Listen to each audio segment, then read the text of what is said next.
bueno soy.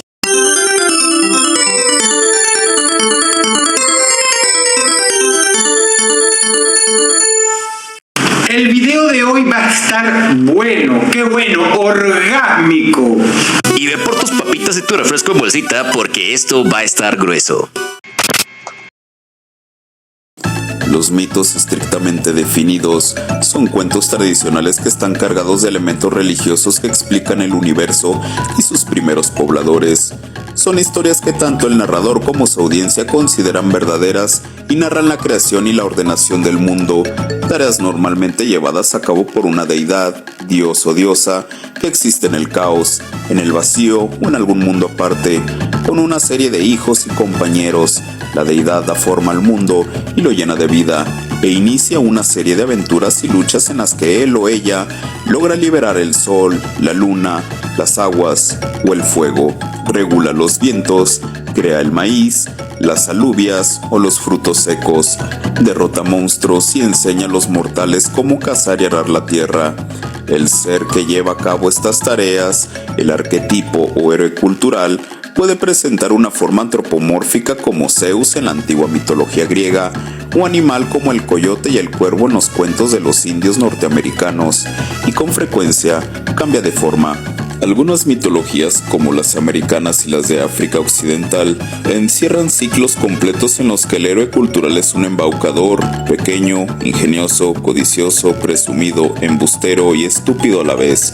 Una criatura paradójica que es engañada o se engaña a sí misma tanto como engaña a los demás. Anansi, la araña heroína de un gran número de cuentos tradicionales de África Occidental, muestra a los seres humanos lo que no hay que hacer e ilustra el precio de la rebelión que supone apartarse del camino recto. Personajes parecidos de otras culturas son el conejo Brer, de los cuentos afroamericanos, o el coyote, el cuervo y la liebre en los cuentos estadounidenses.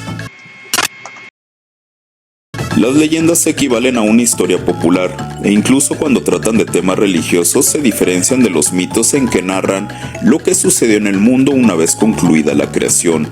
Tanto el narrador como su audiencia creen en ellas y abarcan un gran número de temas: los santos, los hombres lobo, los fantasmas y otros seres sobrenaturales, aventuras de héroes y heroínas reales, recuerdos personales y explicaciones de aspectos geográficos y topónimos de lugares.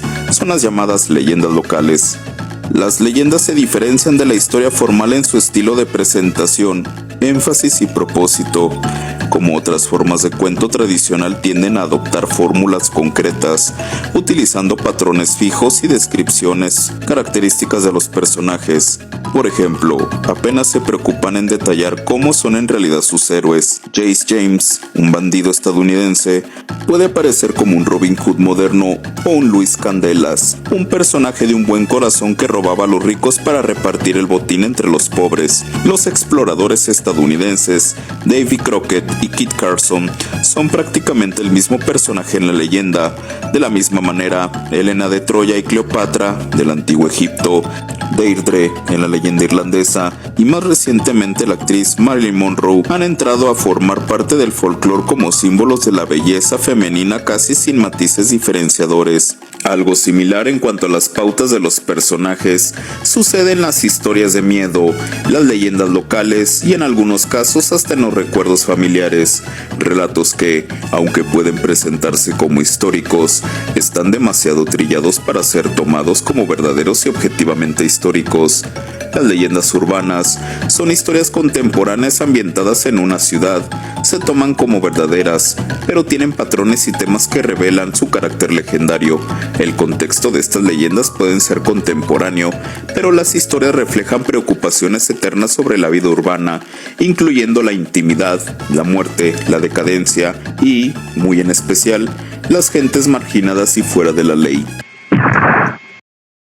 Los intentos por definir con precisión las leyendas, los cuentos fantásticos y los mitos pueden ser útiles, pero esas clasificaciones y definiciones nunca deberán tomarse como campos separados radicalmente, ya que las tres formas se superponen. Ciclo de cuentos como los relativos a los trabajos de Hércules o los del Rey Arturo son una mezcla de leyenda y mito que funde ambas formas, y con frecuencia emplean ideas y temas que aparecen también en el cuento fantástico.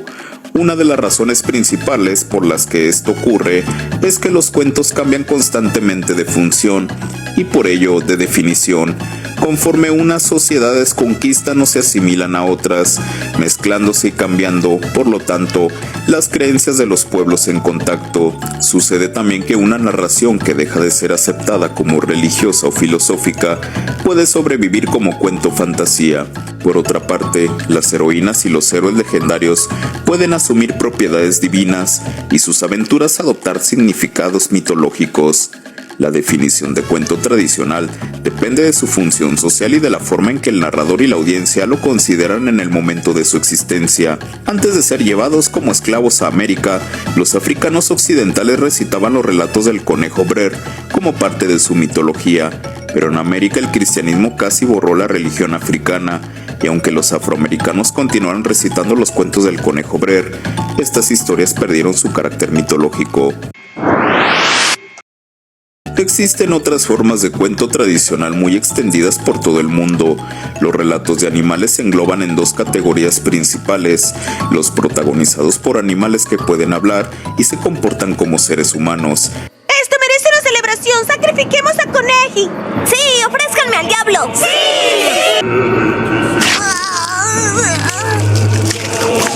¡Dame su sangre! ¡Dame su sangre! ¡Orgía de sangre! Y aquellos en los que las cualidades humanas de los animales son simplemente una convención que se acepta durante el curso de la narración. Así sucede en los ciclos medievales de animales, por ejemplo, los cuentos de Reinar el Zorro, o en las fábulas, que se caracterizan por su moraleja. Cuando no son mitológicos, los cuentos de animales cumplen una función de sátira social o política, encubierta por la narración literaria.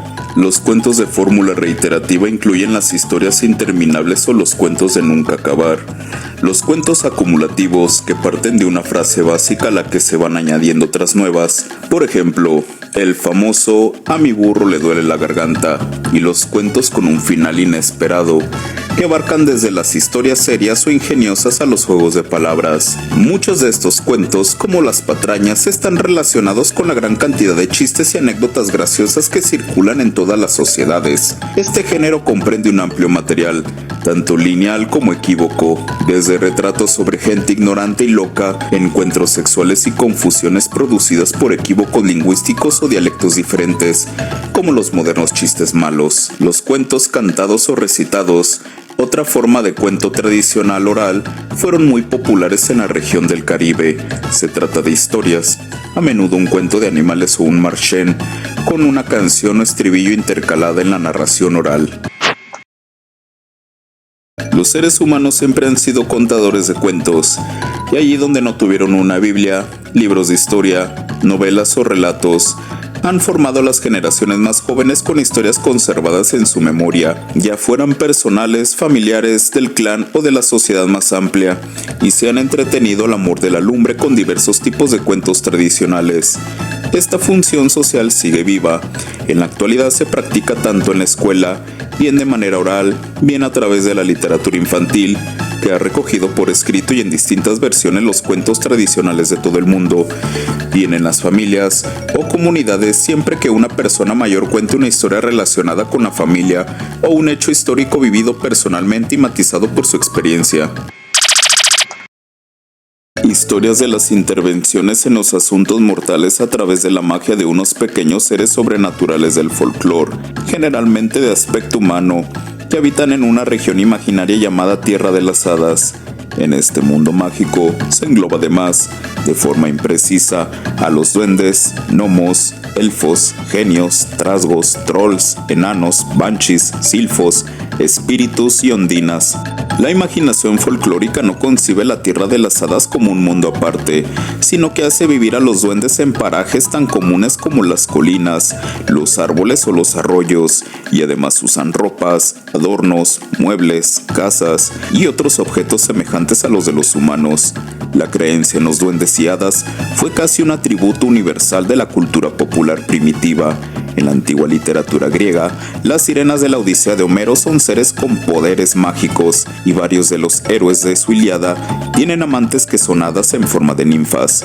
Los Gandharvas, de la poesía sánscrita, eran duendes y hadas, igual que los Hadors, o genios femeninos del antiguo Egipto, que aparecían en el momento del nacimiento de un niño y predecían su futuro. El primer testimonio escrito de cuentos fantásticos no aparece en Europa hasta el siglo XVI, con la obra de Giovanni Francesco Straparola, Noches agradables, concebido en 1550.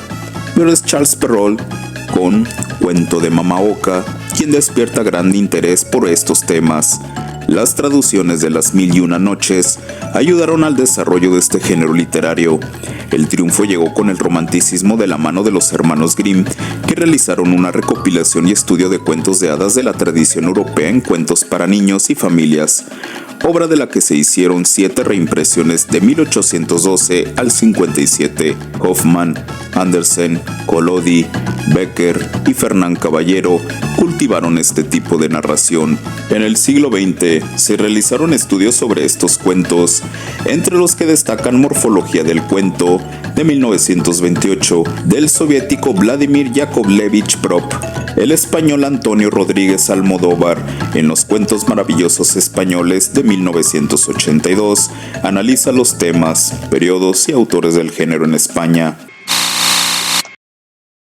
Género narrativo cuya evolución en el continente muestra, al mismo tiempo, el influjo de las grandes corrientes literarias europeas y la capacidad para recrearlas, adaptarlas a las nuevas realidades estéticas y sociales, y finalmente superarlas en un esfuerzo de imaginación. Por todas estas circunstancias, el cuento hispanoamericano es una de las manifestaciones literarias más notables en este siglo. Aunque las fantasías exóticas elaboradas a comienzos del siglo XIX a partir de modelos europeos por el cubano Heredia pueden invocarse como un antecedente, se considera que la primera expresión cuentística que refleja la realidad hispanoamericana de un modo original es El Matadero, escrito por el romántico argentino Esteban Echeverría hacia 1839 y considerado una obra maestra del periodo. La obra permaneció inédita hasta 1871, cuando el crítico Juan María Gutiérrez la publicó en una revista de Buenos Aires, es decir, en una situación literaria y social completamente distinta, lo que permitía apreciar mejor sus valores permanentes. El relato es una síntesis notable de todas las formas narrativas de su tiempo y adelanta algunas de épocas posteriores. El artículo de costumbres, la leyenda romántica, la narración ejemplarizante, el realismo social, el naturalismo y muchos más detalles. Nadie en ese periodo estuvo a su altura, pese a las esporádicas contribuciones del cubano Juan José Morillas, la argentina Juana Manuel Gorriti y el ecuatoriano Juan Montalvo. En el último tercio del siglo, los relatos con elementos fantásticos del mexicano José María Roa Bárcena y las irónicas tradiciones de Ricardo Palma agregan interesantes variaciones en el crepúsculo del romanticismo, pero la expresión más original y moderna del cuento finisecular es la que brinda Eduardo Wilde, un autor que pertenece a la llamada generación de 1880 en Argentina, pero literariamente inclasificable por el carácter insólito de su imaginación. Por el mismo periodo en que ese escritor empezaba a escribir, dos tendencias surgen con gran fuerza en el cuento: el realismo y el naturalismo, ambos de origen francés, el rasgo testimonial y crítico del primero y el determinismo cientificista y el pesimismo ideológico del segundo pueden encontrarse fusionados, a veces con rastros modernistas, en alguno de los grandes cuentistas alienados en estas tendencias: los uruguayos Eduardo Acevedo Díaz y Javier de Viana, los chilenos Federico Gana, Baldomero Lillo y Augusto de Galmar, y los argentinos Roberto J. Pairó y Fray Mocho. La fase modernista y posmodernista, que comienza en las últimas 2 décadas del siglo XIX, significan un profundo cambio en estos modelos cuentísticos. Surge el relato artístico, refinado, sugerente, con anécdota mínima y brillantes ambientaciones, con símbolos sensuales y decadentes. Las variedades del cuento modernista son múltiples: La crónica cuento de Manuel Gutiérrez Nájera, Las brillantes parábolas y aguafuertes de Rubén Darío, Las historias decadentistas de Manuel Díaz Rodríguez y otros. Pero, sin duda, los dos grandes maestros asociados al posmodernismo son el argentino Leopoldo Lugones y el uruguayo Horacio Quiroga. Posteriores a ellos y vinculados en mayor o menor grado a las tendencias de vanguardia, aparecerán los argentinos Macedonio Fernández y Roberto Artl, el guatemalteco Rafael Arévalo Martínez, el uruguayo Felisberto Hernández y el ecuatoriano Pablo Palacio. En la vertiente opuesta, neorrealista, criollista o indigenista, pueden mencionarse el peruano José María Arguedas, el uruguayo Enrique Amorim, el chileno Manuel Rojas y el puertorriqueño José Luis González. A partir de la década de 1940, hay una notable renovación del género que escapa a las clasificaciones convencionales, pues son una verdadera síntesis de formas estéticas muy diversas, que ya no tiene correspondencias europeas. La indiscutible gran figura es Jorge Luis Borges, creador de un mundo propio de fantásticas especulaciones basadas en fuentes metafísicas y teológicas. La madurez artística que el cuento hispanoamericano ha alcanzado a partir de 1950 queda ejemplificada en la obra de autores tan trascendentes como los argentinos Adolfo Bioy Casares y Julio Cortázar, los cubanos Alejo Carpentier y Virgilio Piñera, los guatemaltecos Miguel Ángel Asturias y Augusto Monterroso, el uruguayo Juan Carlos Onetti, los colombianos Gabriel García Márquez y Álvaro Mutis, el peruano Julio Ramón Ribeiro, los mexicanos Juan Rulfo, Juan José Arreola, Carlos Fuentes y José Emilio Pacheco, el uruguayo Mario Benedetti y los chilenos José Donoso y Jorge Edwards.